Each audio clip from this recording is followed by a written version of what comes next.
మీకొచ్చిన best compliment ఏంటి madam? Vishwas sir హ్మ్. Stage మీద ఆయన మెచ్చుకోవడం అనేది నాకు చాలా పెద్ద అప్రిసియేషన్ అండి. 2 ఇయర్స్ నుంచి ట్రావెల్ అయినప్పుడు we have seen so many అంటే హర్డిల్స్ కానీ అన్నీ అంటే ఆయన మధ్యలో యూఎస్ నుంచి వచ్చారు ప్రాజెక్ట్ మధ్యలో. He supported us a lot. ఆయన దగ్గర నుంచి రావడం ఎలా అంటే మనకి ఇంట్లో ఎవరైనా ఒక పెద్ద మనిషి చేసావని భుజం తడితే ఎలా ఉంటది? కరెక్ట్. మన క్లాస్ టీచర్ అవును. పిలిచి ఒక స్టార్ పెడితే ఎలా ఆ! ఉంటది? I felt like that.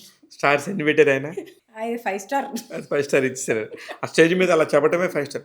ఆయన మిమ్మల్ని అప్రిషియేట్ చేస్తున్నప్పుడు ఆ ఆడియో హాల్‌లో ఎంతమందున్నారో అందరూ విజిల్స్, క్లాప్స్ కొట్టారు. నేను ఎవ్రీబడీ సా మై జర్నీ కదా! ఆ! వాళ్ళు హ్యాపీగా ఎంజాయ్ చేశారు. అదే. I did not expect that. ఆ! నా టీమ్ అంతా కూడా ఆహ్, they all listen to me అండి. ఊరికే మనం ఏ ప్రాజెక్ట్ చేయలేం. హ్మ్. ఆ క్రెడిట్ నేను తీసుకోకూడదని.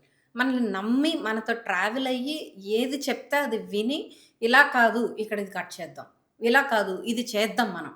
ఈరోజు నైట్ అయినా పర్లేదు. ఇది ఫినిష్ చేద్దాము. లేదా ఈ కంటెంట్ ఇలాగే చేద్దామని నేను చెప్తే సరిపోదు. నా టీమ్ నమ్మాలి. నా మీద నమ్మకం ఉంది. నా మీద ప్రేమ ఉంది కాబట్టి మేమందరం ట్రావెల్ అయ్యాము. ఈ ప్రొడక్ట్ ఇలా ఇవ్వగలిగాం. అవును. It's not my thing. My team is the కానీ బెస్ట్ కానీ టీమ్. హూ ఇస్ ద ఒక కెప్టెన్ ముందుకు నడిపించేవాళ్ళు రథసారథులైతే ఉండాలి కదా! దానికి వెబ్ సీరీస్‌కి సంబంధించి అయితే మాత్రం నేను నా పాయింట్ ఆఫ్ వ్యూలో మీకు ఖచ్చితంగా మార్కులు పడతాయి.